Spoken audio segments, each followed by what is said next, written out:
Big Business Ideas.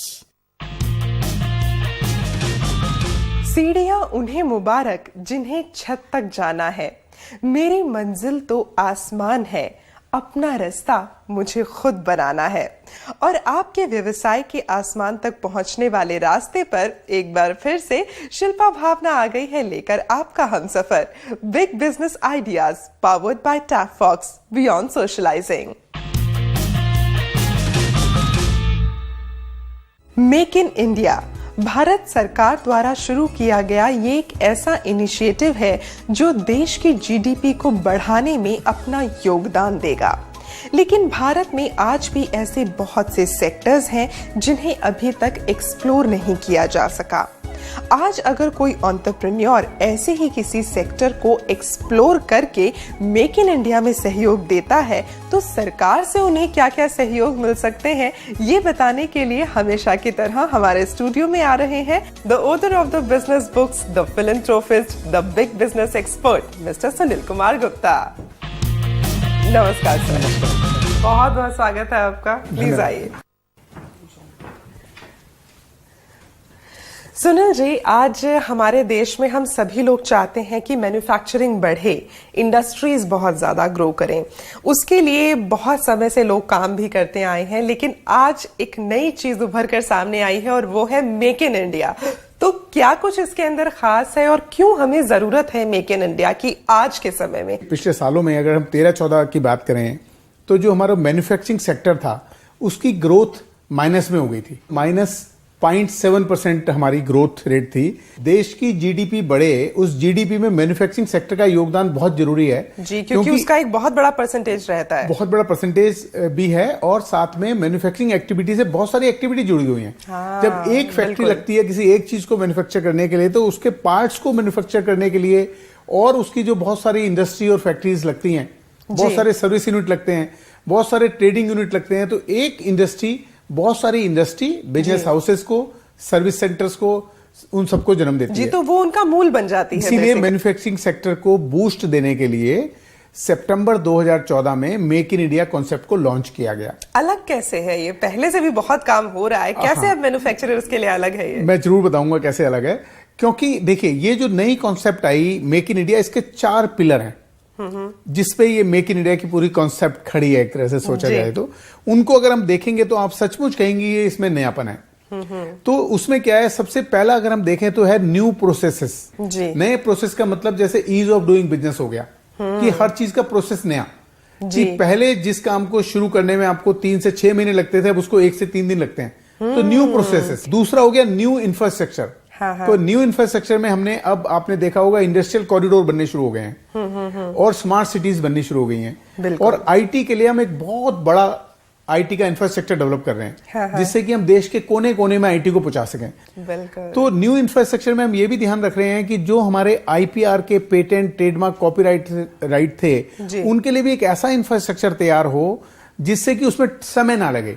जो हमारा domestic businessman है जो कि अब अपना कोई नया प्रोडक्ट डेवलप करता है, कोई नई इनोवेशन करता है, तो उसको कोई परेशानी ना हो, उसको पेटेंट कराने में, उसको ट्रेडमार्क रजिस्ट्रेशन में टाइम टेकिंग ना हो, कोई भी टाइम टेकिंग ना हो, और वो इजी भी हो और साथ में वो कंज्यूमर फ्रेंडली भी हो। तो उसके लिए एक नया इंफ्रास्ट्रक्चर चाहिए पूरा जी। तो वो एक नया इंफ्रास्ट्रक्चर सेकंड पिलर हो गया। हाँ जी।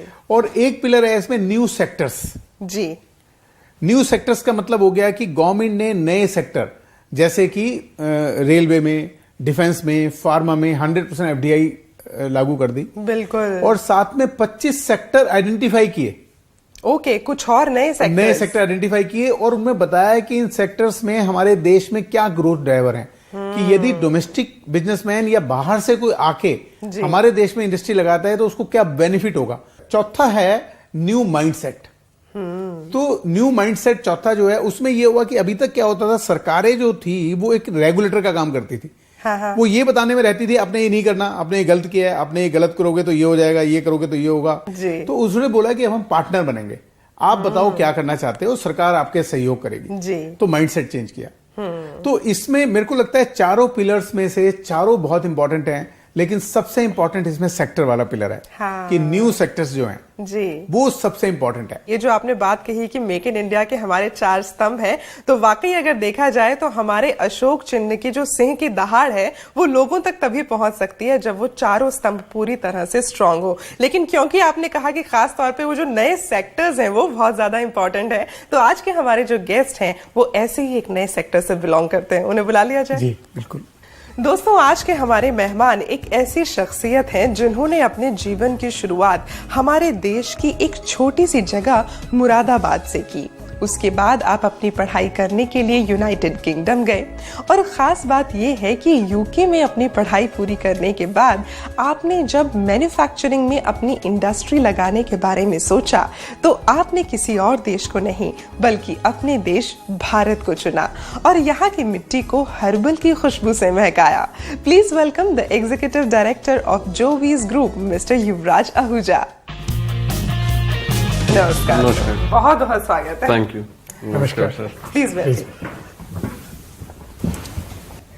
युवराज जी, आप हमारे देश के बहुत से युवा चेहरों में से एक युवा चेहरा है। मुझे ये जानकर हालांकि बड़ी खुशी और साथ ही अचरज भी हुआ कि एक और जहां हमारे देश का युवा आज पाश्चात्य संस्कृति की ओर, वेस्टर्न कल्चर की ओर बढ़ रहा है, उससे प्रभावित हो रहा है, वहीं पर आप भारतीय संस्कृति की जड़ों में वापस लौटे हैं, हर्बल की तरफ। कैसे ये सामंजस्य बैठा, इसके बारे में हमें बताएं। जी, बेसिकली 2002 में हमने कंपनी चालू करी थी। तो मेरे फादर फर्स्ट जनरेशन एंटरप्रेन्योर हैं, तो उन्होंने प्रोफेशनल एक टीम साथ में लाए जी, जिसने शुरुआत करी। तो हमने 2004 में जोवीज को लॉन्च किया 19 प्रोडक्ट्स के साथ। तो आज हमारे पास 150 प्रोडक्ट से ज्यादा हैं। और उस टाइम पे हमारी विजन ये थी, मेरे फादर की विजन, फैमिली की विजन ये थी कि आयुर्वेदिक जो हमारा एंशिएंट एक वो है जी, उसको हम साइंस से मिलाएं और एक ऐसा प्रोडक्ट क्रिएट करें जो कि कंज्यूमर्स को फायदा दे सके और एक अच्छे प्राइस पॉइंट पे दे सके। जी, तो ये सोच थी इसके पीछे। हालांकि ये नाम बड़ा खूबसूरत और कुछ अलग सा है, जोवीज, कुछ खास मतलब है इसका? इसका बेसिकली हमने इसको डिराइव किया है जोवियल वर्ड से। हाँ हाँ। तो जो अब कस्टमर्स यूज करते हैं प्रोडक्ट, उनको खुशी मिले, तो जोवियल नेचर से हमने उसको तो खुशियां बांट रहे हैं। हमने लोगों से बात की थी, उन्हें हर्बल प्रोडक्ट्स यूज करके खुशी जरूर मिलती है, लेकिन उसके साथ साथ उनके मन में एक डाउट है। उस डाउट के बारे में हम जरूर यहाँ बात करना चाहेंगे। Please have a look. 2015 में हर्बल इंडस्ट्री का बहुत अत्यंत विकास हुआ है। मैं अपनी त्वचा को इतना ग्लो रखने के लिए हर्बल प्रोडक्ट्स यूज़ करती हूँ। मैंने आयुर्वेदिक प्रोडक्ट्स यूज़ किए हैं, जैसे मैंने अभी एलोवेरा जेल में यूज़ करती हूँ, वो बहुत मुझे अच्छा लगता है। मैं ज़रूर हर्बल प्रोडक्ट्स यूज़ करना चाहूँगी और चूज़ करना चाहूँगी क्योंकि वो मेरे स्किन के लिए भी अच्छे हैं। मैं अपनी सेहत के लिए ग्रीन टी ही लेना पसंद करूँगी और ऐसे ही हर्बल प्रोडक्ट्स यूज़ करना पसंद करूँगी। हमारे यहाँ बहुत सारे कस्टमर आते हैं जिनकी मांग होती है कि हर्बल के प्रोडक्ट चाहिए हमें, मगर हर्बल के प्रोडक्ट इतने कॉस्टली होते जा रहे हैं कि जिनको हम यूज़ नहीं कर पाते, जिसकी वजह से हमारे कस्टमर टूटते जा रहे हैं। हर्बल प्रोडक्ट्स की कॉस्टिंग इसलिए ज़्यादा होती है क्योंकि वो एकदम नेचुरल चीज़ों से मिलकर बना होता है और उसकी कॉस्टिंग करने, जब उसका प्रोडक्ट ही महंगा आएगा तो उसमें कोई भी कंपनी मतलब अपना लॉस करके उसको सेल नहीं करेगी। पर बहुत सारी कंपनियां ऐसी भी है जो कि कम रेट में भी हर्बल प्रोडक्ट लॉन्च कर रही है। आजकल कुछ ऑर्गेनाइजेशंस ऐसे आ रहे हैं जिनको गवर्नमेंट से भी एड मिल रही है, वो गवर्नमेंट से हेल्प लेके हर्बल प्रोडक्ट्स को, अगर हम आयुष इंडस्ट्री की बात करें अपने देश में, तो गवर्नमेंट सपोर्ट कर रही है उन लोगों को रीजनेबली एक अमाउंट में, कॉस्ट में लोगों तक पहुंचाने के लिए। अगर कोई व्यक्ति प्रोडक्ट्स खरीद रहा है तो वो government certified products, ISI mark products, इन सब को खरीदे, जिससे हमें कम से कम ये एक भरोसा दिलाया जा सकता है कि ये सरकार द्वारा टेस्टेड है। तो दो तरह की बात यहाँ पर निकल कर आ रही है, एक तो कि हर्बल प्रोडक्ट्स थोड़े से कॉस्टली होते हैं और दूसरी बात ये कि हर्बल प्रोडक्ट्स वाकई में सच में ये एक हर्बल प्रोडक्ट है, इसकी पहचान के लिए गवर्नमेंट सर्टिफिकेशन ये एक आम इंसान कैसे पहचाने। कॉस्टिंग के बारे में आपसे मैं जरूर बात करूंगी, पहले आपसे जानना चाहूंगी कि कैसे सर्टिफिकेशन को पहचाना जा सकता है। देखिए, हमारे देश में जो भी cosmetic product, herbal cosmetic product बेचेंगे उनको एक लाइसेंस लेना पड़ता है ड्रग एंड कॉस्मेटिक एक्ट है हमारे देश में 1940 का, जिसके रूल्स बने 1945 में, ड्रग एंड कॉस्मेटिक रूल्स 1945, उसके तहत उनको लाइसेंस लेना पड़ता है। ओके। तो वो जो उनकी टीम होती है ड्रग कंट्रोलर की, वो आती है और पूरा आपका पूरा प्रोसेस देखती है, कंटेंट देखती है और आपको सर्टिफाई करती है और आपको अलाउ करती है कि वो प्रोडक्ट आप मार्केट में बेचें। उसके बाद कंपनी की भी ड्यूटी बन जाती है कि वो वहां से टेस्ट कराने के बाद उसके और तरह के टेस्ट करें और अपनी R&D पूरी करें पहले कि जो वो फायदा उस हर्बल प्रोडक्ट से पहुंचाना चाहते हैं कस्टमर को, वो पहुंच रहा है कि नहीं पहुंच रहा। जी बिल्कुल। तो इसलिए ये बहुत जरूरी है कि उसका पहले R&D करें, बनाएं और फिर उसका प्रॉपर लाइसेंस जरूर लें। जी, तो वो प्रॉपर लाइसेंस लेकर उसे प्रोडक्ट के ऊपर डिस्प्ले करना भी जरूरी है। बिल्कुल, वो तो लिखना आजकल जरूरी है। कोई भी प्रोडक्ट होगी उसके ऊपर लिखा होगा। आपने जैसे कहा कि रिसर्च एंड डेवलपमेंट उसमें बहुत ज्यादा जरूरी रहती है, आप लोग उसका क्वालिटी चेक जरूर करें। आप भी करते होंगे। आपको नहीं लगता कि इन सब चीजों की वजह से और जो हर्ब्स का आप इस्तेमाल कर रहे हैं उनकी वजह से कॉस्टिंग शायद बढ़ जाती है एक आम इंसान के लिए? जो क्वेश्चन रेज हुआ था उसका जवाब आपने खुद ही दे दिया है जी। जो हमारे हर्ब्स होते हैं वो पहले से थोड़ा सा महंगे होते हैं। हमारा कलर कॉस्मेटिक्स नहीं, हर्बल कॉस्मेटिक्स है। तो इसमें जो हम टेस्टिंग भी करते हैं, वो सर ने जैसे बताया कि ड्रग ऑडिटर टेस्ट करता है, तो उसके अलावा कई तरीके के टेस्ट होते हैं, microbiological test, bacteria control test, sampling. तो वो सारे टेस्ट के बाद ही हम प्रोडक्ट को मार्केट में निकालते हैं, जिसकी वजह से कॉस्ट थोड़ी सी बढ़ी हुई जरूर आती है, लेकिन उससे उनको फायदा जो पहुंचना होता है वो पहुंचता है। जैसे मैंने शुरुआत में कहा था कि हमारी जो विजन थी वो यही थी कि जो मार्केट में गैप है उसको हम फिल करें और कस्टमर को जो हम प्रोडक्ट पहुंचाएं वो ठीक प्राइस पे पहुंचाएं। सर, आपसे जानना चाहेंगे कि जब हम लोग इस तरह के हर्बल प्रोडक्ट्स के इस्तेमाल की बात करते हैं, खास तौर पे जैसे अगर हम आपके प्रोडक्ट्स की बात करें, वो स्किन केयर से रिलेटेड होते हैं, आज के समय में इंटरनेशनल मार्केट में इसकी एक बहुत बड़ी डिमांड है, इसको आप कैसे देखते हैं? मैं इसको बहुत बड़ी अपॉर्चुनिटी के रूप में देख रहा हूँ, क्योंकि हर्बल प्रोडक्ट पूरे विश्व में इस समय अपना एक स्थान बना चुके हैं जी। अब लोगों को पता लगना शुरू हो गया है कि जो असली प्रोडक्ट है, जो आपके स्किन को सच में फायदा पहुंचाएगा लॉन्ग टर्म में, वो सिर्फ हर्बल है। वो सिर्फ हर्बल है। और जैसा कि मैं समझ पा रहा हूं कि जो हमारी इंडिया में कॉस्मेटिक मार्केट है, ये अगर टोटल मार्केट देखी जाए तो लगभग 45,000 करोड़ की मार्केट है ये। तो एक बहुत बड़ी मार्केट है। उसमें से अगर हर्बल देखें हम खाली, तो वो लगभग 7,500 करोड़ की मार्केट है। ओके, तो बहुत सारा गैप है जिसे फुलफिल किया जा सकता है। और मैं ये भी बताना चाहूंगा जरूर कि हर्बल जो कॉस्मेटिक है, ये हमारे देश में लगभग 15% की रफ्तार से ये इंडस्ट्री बढ़ रही है, जो कि बहुत अच्छा ग्रोथ रेट है। अगर हर्बल इंडस्ट्री इस हिसाब से बढ़ती रही तो 2050 में अगर आप देखेंगे तो शायद पूरे विश्व में सिर्फ हर्बल प्रोडक्ट ही बिकेगी। तो आपसे हम जरूर कहना चाहेंगे कि हर्बल इंडस्ट्री एक ऐसी इंडस्ट्री है जिसे अभी तक इतना एक्सप्लोर नहीं किया गया जितना किया जाना चाहिए था, लेकिन ग्रोथ रेट बहुत तेजी से आगे बढ़ रही है। तो आपसे भी हमारा यही अनुरोध होगा कि अगर आप एंटरप्रेन्योर बनने की सोच रहे हैं तो ये इंडस्ट्री आपके लिए एक बड़ा आयाम खोले खड़ी है। आपसे मिलेंगे एक छोटे से ब्रेक के बाद, लेकिन ब्रेक के बाद आपको हम ये बताएंगे कि किस तरह से हर्बल इंडस्ट्री हमारे देश को और आगे लेकर जा सकती है और आपके लिए बना सकती है एक बड़ी बिजनेस अपॉर्चुनिटी।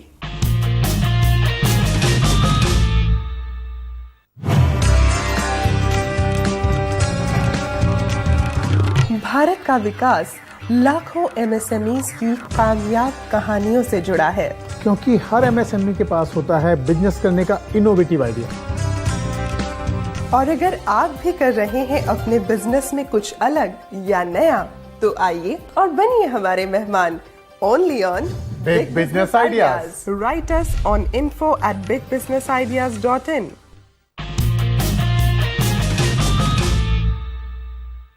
ब्रेक के बाद एक बार फिर से स्वागत है आपका। आप देख रहे हैं बिग बिजनेस आइडियाज। हम बात कर रहे हैं मेक इन इंडिया की। युवराज जी, आपसे जानना चाहूंगी, हर्बल इंडस्ट्री जैसा कि सर ने बताया कि उसमें एक बहुत बड़ा गैप है, लोग आगे आ सकते हैं, इंडस्ट्री लगा सकते हैं। आप भी इसमें अपनी मैन्युफैक्चरिंग कर रहे हैं हर्बल प्रोडक्ट्स की, लेकिन अगर आपसे हम बात करें कि खास तौर पे आप मेक इन इंडिया में कैसे कंट्रीब्यूट कर रहे हैं, तो उसके बारे में आप क्या बताना चाहेंगे? हमारे जो भी प्रोडक्ट्स हैं टोटली यहीं बनाए जाते हैं। जो हमारी सोर्सिंग भी है वो हम कोशिश करते हैं इंडिया से ही हो जी। और जो इसका एम्प्लॉयमेंट बेनिफिट है वो तो मिलता ही है देश को। और इसके अलावा अब हम जैसे एक्सपोर्ट भी चालू कर रहे हैं, हाँ जी। तो उससे मेक इन इंडिया को बढ़ावा मिलेगा। और बाहर देश में ये पॉपुलैरिटी होगी कि इंडिया का बना हुआ प्रोडक्ट वहां पर जा रहा है। तो ये एक बड़ी इंपॉर्टेंट चीज है कि विश्व भर को पता चलेगा कि भारत में हर्बल प्रोडक्ट की एक इतनी बड़ी इंडस्ट्री है जिसकी डिमांड सब तक है और हम लोग उसे वहां तक पहुंचाएंगे भी। क्योंकि ये हर्बल कॉस्मेटिक है। कॉस्मेटिक है मतलब ये हमारे स्किन पे और बॉडी पे इस्तेमाल होना है। तो बाहर की अगर कंट्री हम देखें तो जैसे यूरोप में देखें तो उन्होंने अपने एक अलग कोड बनाया हुआ है, मतलब वो अपनी कंट्री में उसको तभी इंपोर्ट अलाउ करेंगे उसका जबकि वो प्रोडक्ट उनके मापदंडों में खरा उतरे। जैसे कि सर ने बताया कि यूरोप में स्पेशली हमने 2008 में काम चालू किया था। हाँ जी। तो वहाँ हमने जब प्रोडक्ट्स भेजने शुरू किए वहाँ पर कॉम्पोजिशन आपको डिक्लेयर करना पड़ता है प्रोडक्ट के ऊपर ही कि कितना % किसका कॉम्पोजिशन है। जैसे कि यहाँ आयुर्वेदिक में हम करते हैं। तो उसके बाद वहाँ पर नॉर्म्स चेंज कर दिए गए कि अगर आप रीच, उनका एक है टेक्निकल रीच 2013, ये गाइडलाइंस आई थी। अगर इन गाइडलाइंस में आपका जो प्रोडक्ट है वो टेस्ट होके क्लियर हो जाता है तो ही वहाँ पर आप एक्सपोर्ट कर सकते हैं, नहीं तो आप नहीं कर सकते। तो हम लोग ने करीब अपने जो 25-30 प्रोडक्ट हैं जो हम एक्सपोर्ट कर रहे हैं वहाँ पर उनको रीच कंप्लायंट करके ही वहां पर अब एक्सपोर्ट हो रहा है। ब्यूटीफुल। तो ये एक बड़ी खास बात है क्योंकि मुझे लगता है कि हर्बल इंडस्ट्री में ऐसे बहुत कम ग्रुप हैं या ऐसे बहुत कम ऑर्गेनाइजेशंस हैं जो इस तरह की चीजों पर ध्यान दे रहे हैं, जो कि बहुत ज्यादा जरूरी है। हम आपके एक्सपोर्ट हब में एक चक्कर लगा के आए थे, आप कुछ दिखाना चाहेंगे प्लीज?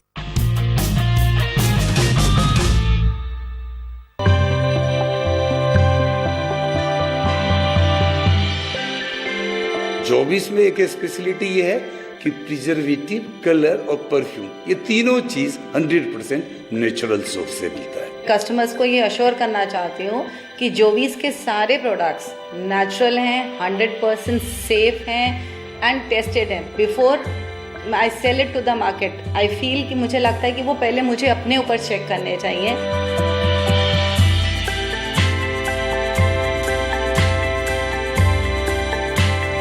जब हम इसको ड्रग डिपार्टमेंट में हम अपना अप्रूवल लेते हैं तो हम उनको बताते हैं कि हमने अपने पर्टिकुलर प्रोडक्ट में इतना परसेंटेज में हमने नेचुरल इंग्रेडिएंट्स डाले हुए हैं और हम उसको फाइनली उतना ही मेक श्योर करते हैं कि उतना ही होना चाहिए। फिर उसके बाद हमारा सबसे लास्ट स्टेप में QC डिपार्टमेंट होता है जो मेक श्योर करता है यहाँ पर भी प्रोडक्शन में भी कि जितना हमने दिया बोला हुआ है कस्टमर को देने के लिए कि हम उतना दे रहे हैं या नहीं दे रहे हैं। हम अपनी जो प्रोडक्ट क्वालिटी है उसके साथ कभी भी किसी तरीके का कॉम्प्रोमाइज़ नहीं करते। जो हमारा रॉ मटेरियल प्रोक्योरमेंट होता है इट इज़ 100% QC से चेक होकर आता है।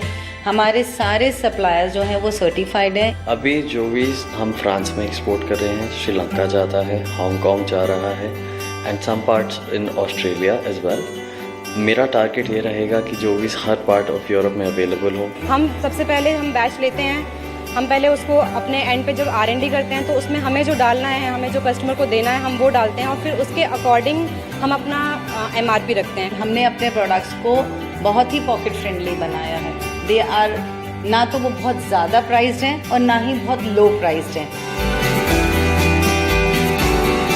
हमें इलेक्ट्रिसिटी का बहुत बड़ा प्रॉब्लम रहता है, तो इलेक्ट्रिसिटी सप्लाई की वजह से जो इतनी इरेगुलर है एटलीस्ट वो अगर हमें पूरे तरीके से मिलती रहे तो हमारी जो कॉस्ट है, जो हमारी प्रोडक्शन कॉस्ट आती है वो हम रिड्यूस कर सकेंगे। हमें कुछ ऐसी लैब का, ऐसा इंस्टीट्यूट का फैसिलिटी दें जहां हमारी कंपनी जो है वो जाके डिलीवर करे, उन बच्चों को स्किल करें और उसको रोजगार के लिए आगे बढ़ाने के लिए। गवर्नमेंट का मेक इन इंडिया इनिशिएटिव बहुत अच्छा इनिशिएटिव है, हमें बहुत हेल्प करता है। आई थिंक उन्हें थोड़ा और हमें मेहनत करनी चाहिए, हमें थोड़ी सब्सिडीज़ देनी चाहिए कि हमारे लिए वो आसान हो। थोड़ा अगर हमें शिपिंग लॉजिस्टिक्स में हेल्प मिल जाए with easy access to American market और द इंटरनेशनल मार्केट इटसेल्फ। तो क्या ये हो सकता है सर, सब्सिडीज थोड़ी और बढ़ाई जा सकती हैं और जो कि हम लोग अभी बात कर रहे थे कि इंटरनेशनल मार्केट में जो एक्सेस है उसे और इजी किया जाए, ऐसा हो सकता है? ऐसा हो रहा है। देखिए मैं आपको जो बता रहा था, जो हमारा सेकंड पिलर है ना, न्यू इंफ्रास्ट्रक्चर जी, उसका मतलब ये है कि आपको इंफ्रास्ट्रक्चर पूरा मिलेगा। जैसे बिजली की बात थी तो न्यू इंफ्रास्ट्रक्चर का मतलब कि जैसे कि हमारा अब जो मोदी जी का इनिशिएटिव है कि बिजली सब जगह पहुंचेगी तो कंटिन्यूस पहुंचेगी। तो न्यू इंफ्रास्ट्रक्चर का मतलब ये है कि मेक इन इंडिया का जो सेकंड पिलर है वो यही है कि आपको जैसे शिपिंग में आपको आराम मिलेगा, पोर्ट ज्यादा बन रहे हैं और ऑटोमेटिक बन रहे हैं जिसमें कि आपके गुड्स की लोडिंग अनलोडिंग बड़ी इजी हो जाएगी, आप कहीं भी माल भेजना जाए भेज सकते हैं। तो वो जो हमारा इनिशिएटिव है न्यू इंफ्रास्ट्रक्चर का, उससे सारी सुविधाएं मिलेंगी। लेकिन सब्सिडी वाली बात से मैं पर्सनली इत्तेफाक नहीं रखता। Why? मेरे को लगता है कि इंडस्ट्रियलिस्ट को या जो भी मैन्युफैक्चरर है अब उसको सब्सिडी की जरूरत नहीं होनी चाहिए, क्योंकि सरकार सब्सिडी कहां से लाएगी? वो अल्टीमेटली तो हम ही लोगों का पैसा, टैक्स पेयर का पैसा है। आप या तो इंफ्रास्ट्रक्चर दे रहे हैं, जब आपने इंफ्रास्ट्रक्चर दे दिया तो उसके बाद सब्सिडी की जरूरत नहीं है, क्योंकि आप अपना प्रोडक्ट अच्छी तरह बनाइए, अपनी कॉस्ट कैलकुलेट कीजिए, उसको ऐसा बनाइए जिससे कि लोएस्ट कॉस्ट में बन सके। और मेक इन इंडिया में जैसे हमारी पॉलिसी भी है कि जीरो डिफेक्ट जीरो इफेक्ट। आप जो प्रोडक्ट बनाएं वो अच्छी बनाएं, कम कीमत में बनाएं, और क्योंकि लेबर हमारे यहाँ सस्ती है तो जीरो डिफेक्ट हो, उसमें कोई डिफेक्ट नहीं होना चाहिए जिससे कि हिंदुस्तानी इस्तेमाल करे या बाहर का कोई मुल्क का आदमी इस्तेमाल करे उसे दिक्कत ना हो। जीरो इफेक्ट मतलब उसका इफेक्ट इन्वायरमेंट में भी ना पड़े, बिल्कुल, जिससे मेक इन इंडिया में सस्टेनेबल ग्रोथ हो। जी, आप लोग जो भी एकेडमी शुरू करना चाहते हैं उसके बारे में कुछ बताएं, जिसका जिक्र अभी झा साहब ने भी किया। बेसिकली क्या है कि हमारे को डायरेक्टली इनडायरेक्टली 2200 जनों की जरूरत पड़ती है जो हमारे साथ जुड़े हुए हैं across the industry, directly and indirectly. तो उसमें ब्यूटी एडवाइजर्स भी हैं जो लड़कियां दुकान पे हमारा प्रोडक्ट बेचने में मदद करती हैं, लोगों को प्रोडक्ट के बारे में बताती हैं, इन्फॉर्मेशन देती हैं। तो हमारे को हमेशा स्टाफ की, अच्छे स्टाफ की शॉर्टेज रहती है। तो हमारे दिमाग में एक आइडिया आया था कि एक एकेडमी चालू करें जिससे हम एजुकेशन तो इम्पार्ट करेंगे ही सोसाइटी में, उसके अलावा हम अपने आप को भी सपोर्ट कर लेंगे। आप इसे कैसे देखते हैं? नए एंटरप्रेन्योर्स बनाने की कोशिश कर रहे हैं आप, एंड खास तौर पे फीमेल एंटरप्रेन्योर्स। ये बहुत ही अच्छी है बात, क्योंकि एकेडमी की जो बात है ये भी हमारे सेकंड पिलर से ड्रॉ होती है, जिसमें न्यू इंफ्रास्ट्रक्चर है। उस न्यू इंफ्रास्ट्रक्चर में हम स्किल डेवलपमेंट के लिए भी इंस्टीट्यूशंस खोल रही है सरकार, गवर्नमेंट और प्राइवेट सेक्टर में पार्टनरशिप पीपीपी मॉडल में, जिससे कि आपको वर्कफोर्स मिल सके। तो यही मेक इन इंडिया का एडवांटेज है कि हर दिशा में काम किया गया है। जो चारों पिलर हैं वो लगभग 360 डिग्री में सब कुछ कवर करते हैं। युवराज जी, जो हम लोग अभी ये हर्बल इंडस्ट्री की बात कर रहे हैं, इसमें बहुत सारे आयाम खुले हुए हैं। आपने कॉस्मेटिक्स के एरिया को छुआ है, आगे फ्यूचर में आप लोग और क्या कुछ प्लान कर रहे हैं उसके बारे में आप जरूर हमें बताएं। बिल्कुल, इसमें बहुत ग्रोथ अपॉर्चुनिटी है। जैसे कि अभी हम मार्केट को केटर कर रहे हैं, फ्यूचर में जो इंस्टीट्यूशनल एरियाज हैं, होटल्स हैं, उनको हम केटर करेंगे। एकेडमी की बात हुई, स्पा एंड सैलून बहुत बढ़ती हुई मार्केट है ब्यूटी वेलनेस से एसोसिएटेड। तो हम स्पा एंड सैलून में हमारी प्लानिंग है कि 15-20 प्रोडक्ट की एक अलग से रेंज बना के उसको मार्केट में लाया जाए, specially for spa and saloons. Okay, तो ये प्लानिंग है। अभी 3-4 जो आइडियाज हैं दिमाग में, इनको हम अब over the next 2 years execute करेंगे। सुनील जी, जब हम लोग आयुर्वेदिक इंडस्ट्री की बात करते हैं, आयुर्वेदा की बात करते हैं, मिनिस्ट्री का सपोर्ट है, मिनिस्ट्री ऑफ आयुष है, क्या हर्बल प्रोडक्ट्स को भी सपोर्ट करने के लिए कोई गवर्नमेंट की ऐसी संस्था, कोई मंत्रालय है जो हमें सपोर्ट कर सकता है? देखिए, ये इंडस्ट्री हेल्थ मिनिस्ट्री के अंडर आती है। ओके, हेल्थ मिनिस्ट्री के अंडर ही है जो हमारा ड्रग एंड कॉस्मेटिक एक्ट है, और उसके अंडर में जो भी स्टेट में जितने भी होते हैं वो हेल्थ मिनिस्ट्री के अंडर में आते हैं जी। तो उन्हीं की एक गवर्निंग बॉडी बनी हुई है, तो उन्हीं की सपोर्ट मिलती है, और वही सब तय करते हैं कि किसमें कितना कंपोजिशन होगा, कैसे होगा, वही लाइसेंस देते हैं, वही पैरामीटर्स और स्टैंडर्ड्स सब सेटल करते हैं, जिससे कि जो मैन्युफैक्चरर है उसको पहले पता हो कि किस तरह की प्रोडक्ट ही वो सिर्फ बना सकता है मार्केट में देने से पहले। और अब वक्त हो गया है आपके सवालों के जवाब देने का। हेता जी हैं हिमाचल से। आप कहते हैं कि आपने एक सर्विस टैक्स नंबर लिया था जिसे इन्होंने अब सरेंडर कर दिया है, तो इनको उसका रिफंड अब कैसे मिलेगा? देखिए हेता जी, आपने सर्विस टैक्स नंबर सरेंडर बेशक कर दिया है, लेकिन वो जब तक नहीं खत्म होगा, जब तक कि आपका सेटल नहीं होगा अकाउंट। तो जब आपका जो रिफंड ड्यू है वो रिफंड बन जाएगा, उसके बाद ही आपका नंबर सरेंडर होगा। हेलो, मेरा नाम माधवी है और मैं भोपाल से हूँ। मेरी एक सोसाइटी है जो कि section 11 of Indian income tax में भी रजिस्टर्ड है। मैंने अभी एक payment without deduction of TDS की है, तो अब मुझे क्या करना चाहिए, प्लीज़ बताएं। देखिए, ये तो आपने बहुत गलत किया कि आपने कोई भी पेमेंट की है और उस पर TDS नहीं काटा, तो आपको तुरंत TDS काटना चाहिए उस पर, और इंटरेस्ट और पेनल्टी के साथ जमा करना चाहिए, पहली बात। दूसरी बात, आपने क्योंकि TDS नहीं काटा है, तो ये जो भी एक्सपेंडिचर आपने किए हैं वो ये नहीं माना जाएगा कि उस एक्सपेंडिचर को आपने ट्रस्ट के ऑब्जेक्टिव को पूरा करने के लिए खर्च किया है। आपने किया तो अपने ट्रस्ट के ऑब्जेक्टिव को पूरा करने के लिए खर्चे किए होंगे, लेकिन माना ये जाएगा कि ये खर्चे आपने किए ही नहीं। ओके, तो वो प्रोविजन भी आप पे एप्लीकेबल हो जाएंगे। जी, युवराज जी, आपसे हम जानना चाहेंगे, जितने यंगस्टर्स आज हमारे देश में एंटरप्रेन्योरशिप की तरफ आगे बढ़ रहे हैं, खास तौर पे हर्बल इंडस्ट्री में अगर कोई आगे आना चाहता है, आप अपनी तरफ से उन्हें कुछ टिप्स देना चाहेंगे? देखिए, एंटरप्रेन्योरशिप को तो प्रमोट करना बहुत ज़रूरी है, और कोई भी अगर एंटरप्रेन्योरशिप की तरफ आना चाहता है तो उसका लॉन्ग टर्म ऑब्जेक्टिव होना चाहिए, और शॉर्ट टर्म प्रॉफिट्स को ना देख के एक विजन अच्छी होनी चाहिए, दूर होनी चाहिए, बड़ी होनी चाहिए। और उसका जो मोटिव है वो प्रॉफिट से पहले जो भी वो जिस लाइन में भी जाए, चाहे वो हर्बल हो चाहे कोई और लाइन हो, तो उसका जो ऑब्जेक्टिव है उसको फुलफिल करे और अपने कस्टमर्स को और अपने साथ जो लोग जुड़ेंगे, एम्प्लॉइज हैं, बिजनेस पार्टनर्स हैं, उनको कैसे फायदा पहुंचे वो दिमाग में रख के करना चाहिए। जी, तो बेसिकली आपके कहने का मतलब है कि मुनाफा दूसरा स्थान रखता है, लेकिन सबसे पहले आपके कस्टमर्स आपके लिए स्थान रखते हैं। पहले उनके बारे में सोचें, समाज के बारे में सोचें।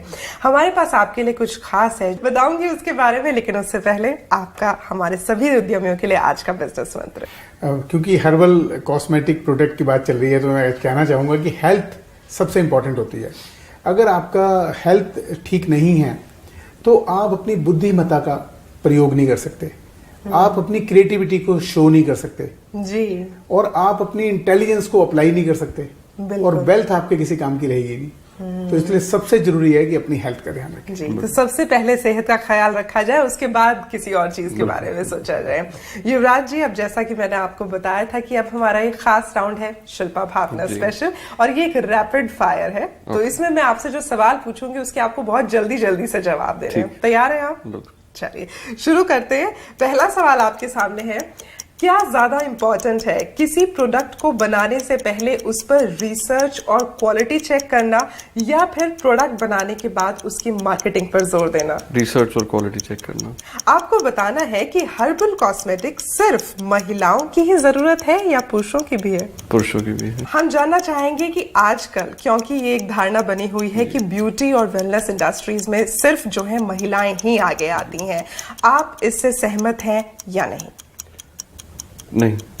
आपको लगता है कि पुरुष भी इस इंडस्ट्री में आगे आ सकते हैं? जी, और क्योंकि अब हम इसे वाइंड अप करने की ओर हैं अपने रैपिड फायर को, तो जाते जाते आपसे 3 ब्यूटी टिप्स तो जरूर लेना चाहेंगे, बिकॉज आप जिस इंडस्ट्रीज है वो सीधा सीधा स्किन केयर पे इफेक्ट करती है। देखिए, अपने आप को हाइड्रेटेड रखिएगा, ये तो बिल्कुल बेसिक चीज है। पानी जितना ज्यादा से ज्यादा पियेंगे। जी। सेकेंडली, सुबह और शाम अपना फेस वॉश करिएगा, क्योंकि पोल्यूशन बहुत बढ़ गया है, बाहर एनवायरनमेंट हमारा ऐसा नहीं है। जी। और तीसरा, जो आप खा पी रहे हैं उस पर भी थोड़ा ध्यान रखिएगा। बड़ी खूबसूरत बात आपने कही। चौथा एक मेरे पास भी है, जोविस के प्रोडक्ट जरूर इस्तेमाल करना चाहिए। आपने बहुत अच्छे से हमारे सभी सवालों के जवाब दिए, तो हमारे पास बिग बिजनेस आइडियाज की तरफ से आपके लिए कुछ खास है।